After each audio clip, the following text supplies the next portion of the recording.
When it comes to doing reviews, I know I'm mostly doing movie reviews, like Deadpool last week, but I'd like to make an exception for a game I pretty much found on accident this time.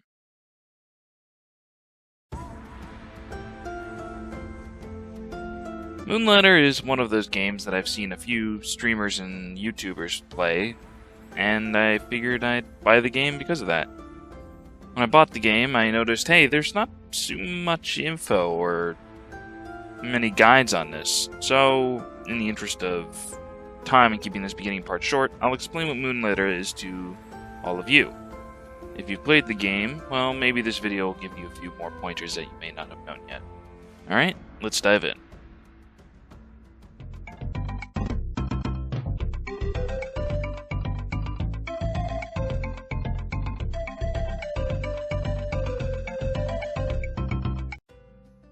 Moonlighter is a top-down dungeon crawling game, much like The Binding of Isaac, if anyone actually plays that anymore. Maybe some people do, I don't know.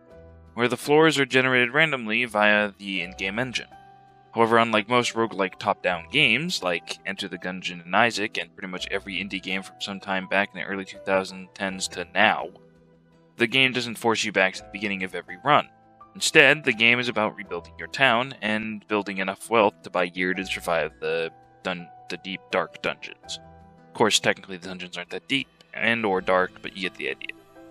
Anyway, before the story begins, we learn that your town, Rynoka, was once a bustling town in the rush of 4 dungeons opening to the public, filled with artifacts and monsters and adventure. Eventually, however, they were all foreclosed and the town was abandoned, aside from a few left holding the torch for just a bit more life. The fate of every gold rush town, I guess. Will, our protagonist, is the grandson of a merchant, and makes daily forays into the dungeons with nothing but a broom to fight off the many monsters that dwell there.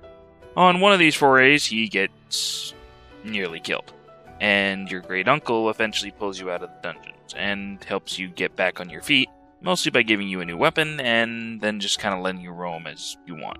Although he does give you a few stern words to not mess around in the dungeons, and then you go immediately anyway. The town is full of interesting people who you will talk to once and then never talk again because you really don't care and most of them aren't that important. Whatever. Entering the dungeon once more, you will encounter your predecessor, Crazy Pete. An emphasis on predecessor seeing as, well, he's dead. Whoops. However, he did give you your first piece of story, namely that the 4 dungeons, Golem, Forest, Fire, and for some reason, Tack, all have a key to open the final door, which may lie the secret to the dungeons, and the wealth of 1,000 kingdoms, and a chance to revive the town and make your fortune. Also regain your family's fortune. I mean, what else would you be fighting for anyway? You're a merchant, that's kind of what you do. Of course, the dungeons aren't going to make that very easy.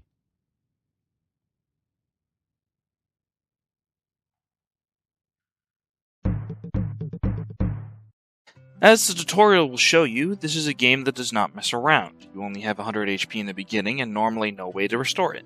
Take too many hits and it's back to the beginning of the dungeon, no floors cleared, and with most of your very expensive loot lost to the void. Thankfully, Will, the main character, does have a few tricks up his sleeve. Or rather, just one. Dodge rolling. Like most games with a roll, you are completely intangible while rolling, and can leap over gaps, as well as dodge enemy projectiles, attacks, and move quickly out of the range of melee enemies. Along with Will's impressive physical abilities, you also have 2 charms that become available rather quickly to you. The Merchant's Charm and the Gate. The charm allows you to leave the dungeon without dying at any time, and while you lose all your progress in the dungeon itself, you do get to keep all that loot you've been grabbing from the courses of the Defiled. For a price. The Gate, on the other hand, is one of the best tools you have in your arsenal, as long as you've got the cash to spare it. Basically, if you've got an inventory full of important upgrades and loot to flog, you can plop down a gate, go back to your house, store all the important stuff before moving on, and probably dying like an idiot. Thankfully, you do have one more layer of protection other than all this gear. After all, what's supposed to save you from dying? Wolves need armor.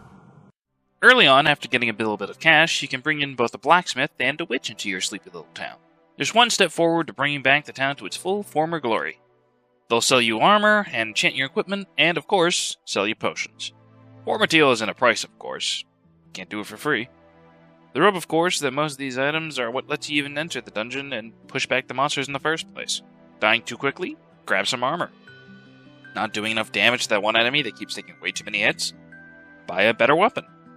Over weapons and armor, I'm mostly constricted to the dungeon you're currently on, so it's more so you can keep up with the difficulty curve the game throws at you, and not get completely thrown to the meat grinder.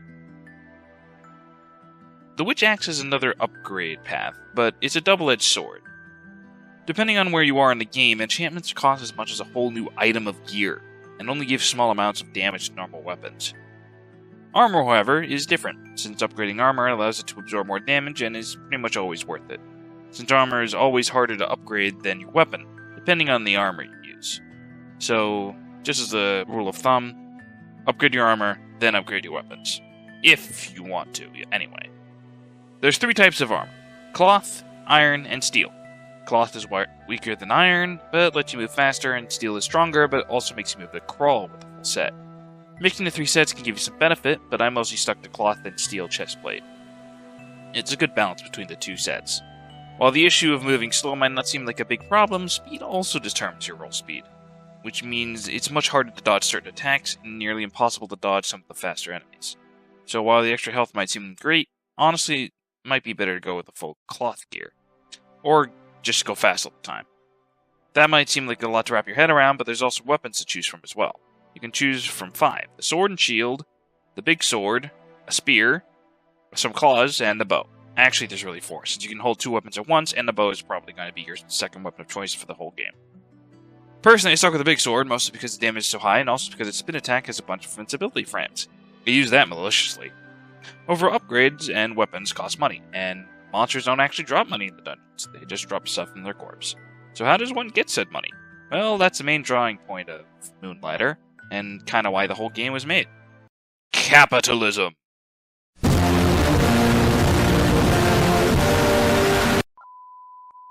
Remember the whole deal with the loot I mentioned a while back?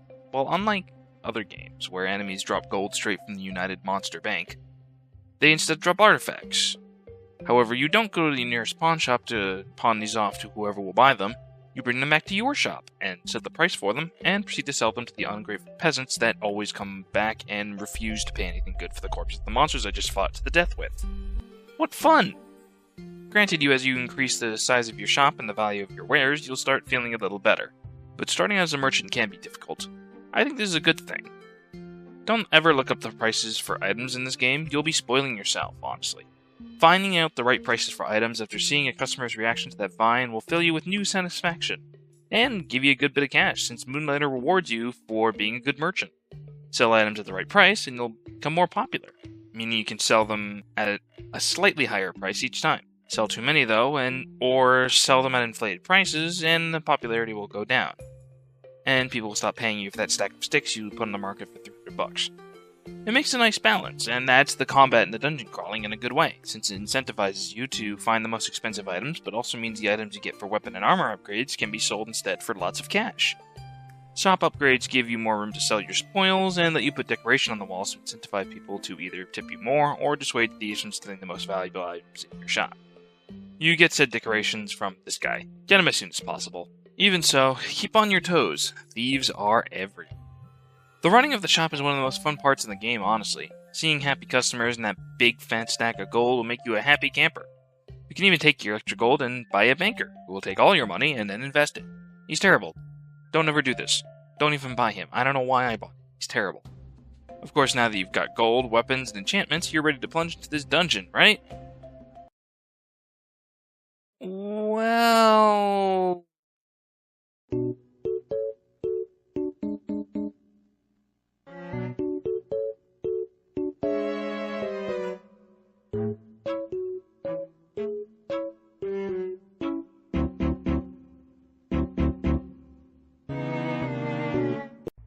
While the difficulty can seem overbearing at points, the default difficulty, namely hard, is probably the best mode to play this game.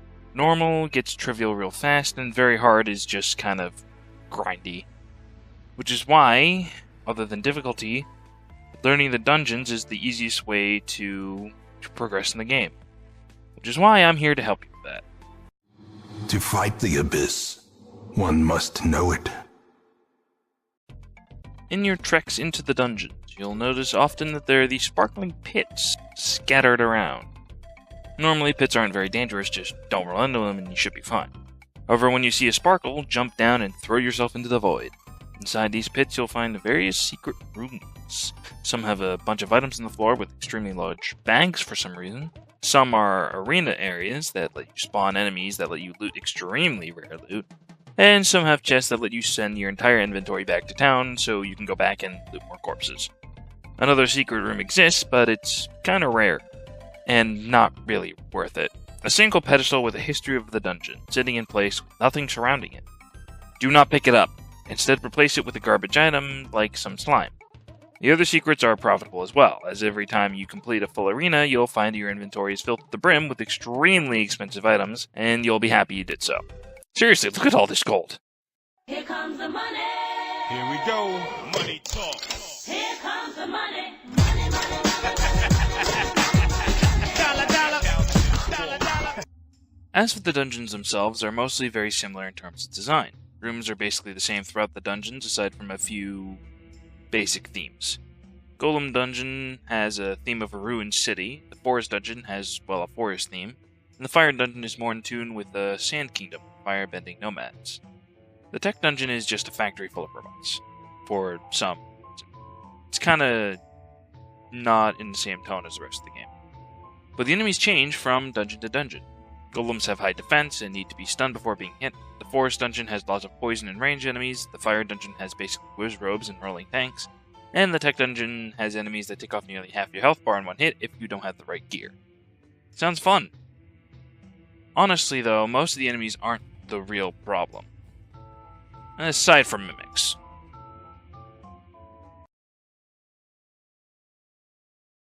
Mimics are assholes.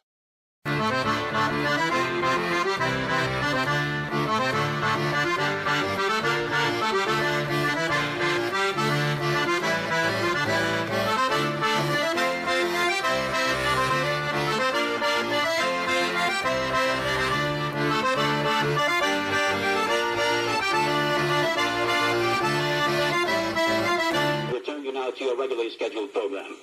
Like I said, enemies aren't the real problem in dungeons. It's more the fact that your supplies and health are limited, and the massive bosses that stand in your way. Each dungeon has one. Each one requires its own strategy. Learning their patterns is key, and dodging massive attacks is crucial. The golem stays in place and launches his fists. The carnivore launches small turrets at you. The fire snake launches fire in a radius, and the laser ball that covers the ground, electricity to dodge around. They feel like Zelda bosses upgrade to a power tier. And you know what that means?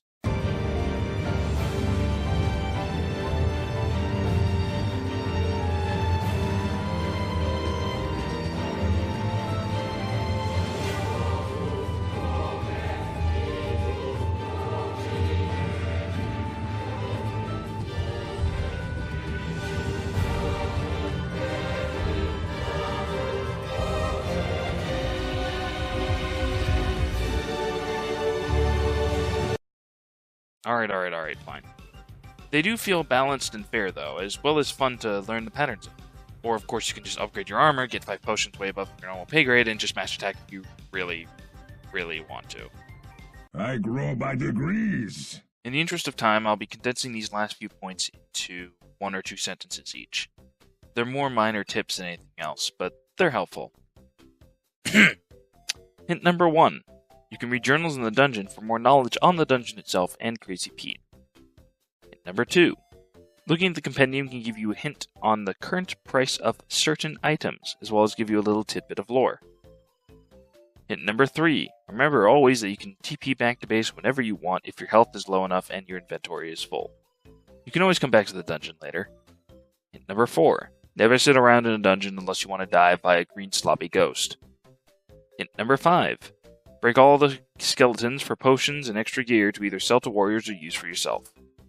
Hint number 6. Upgrade your bed and register first, then your chest, then the sale box. It's never worth it to use the sale box. Hint number 7. If you're missing items for gear, buy the shop owner and buy items from him at an inflated price. It's better than wasting time going to an older dungeon if you have cash.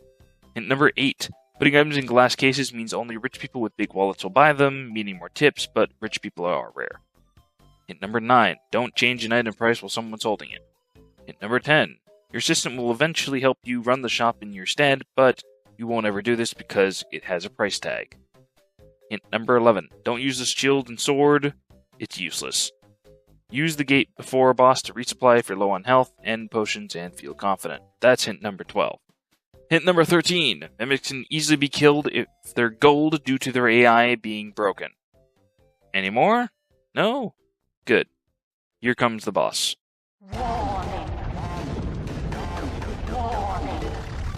As you've played the game, the 4 keys you've earned from bosses have unlocked a single lock on a large, unmarked door. The town has progressively unlocked more and more of the dungeons, and you've been reading these journals, learning that none of the dungeons are connected, interestingly enough. Strange. Many mysteries surround the dungeons, and finally, the final door is open. Ignoring the warnings of your uncle, you enter the final door to find your fortune, but instead find a strange scene. Pipes and dead suits of armor litter the floor, with computers lining the walls. Reading these computers gives you some insight into what happened here. This door was actually a dimensional gate to a ship of dimensional pirates. They all starved to death, after all, since they were in isolation for so long.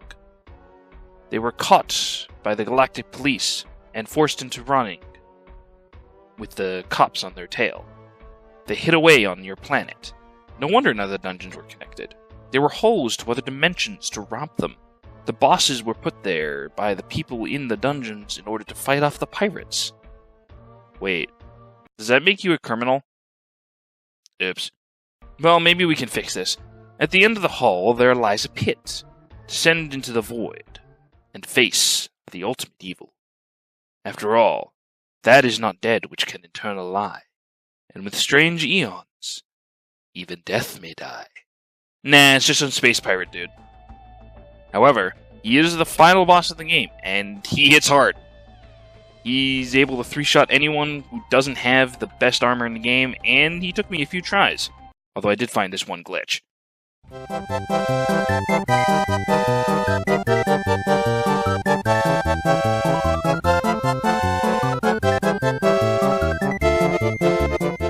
The ending of the game is actually kind of anticlimactic. It's a bit of a cop-out where the galactic cops show up and close everything down, because technically it's all piracy. However, since you killed the captain of the pirates, they forgive you, and will bring your planet into a merchant union of dimensions. So all's well that ends well, I guess. Even the characters are a little confused. But in the end, you save your town. Oh, that's nice. Honestly, Moonlighter is one of those games whose recommendation is hard to justify. Yes, it can be fun to play capitalist and hero at the same time, but the game can feel grindy at times. Often you have to grind for cash in order to pay for all the weapons and armor you need to go through the dungeons. And to upgrade your town, you need even more cash. And honestly, the game loses much of its teeth near the end. The tech dungeon feels weaker than any of the other dungeons, and even at lower equipment levels, the enemies are predictable. The tech boss is so easy it's embarrassing, and it barely deals any damage to you with 50% of its attacks. However, for about 4/5 of the game is great. So in all, I can recommend the game, even though the ending is a bit anticlimactic. They're still working on it over at the studio, but I can't really say anything about any new updates yet until new stuff comes out. In the end, I'd probably give it a solid 8 out of 10. The gameplay and shop management is fun, but the story is boring. Only told in snippets, really, and then hastily wrapped up in the end. I suppose it could be better if you go back for a second playthrough, which I can understand wanting to do to try out different weapons. But hey, maybe that could be fun. Thank you for watching, and happy hunting, Merchant.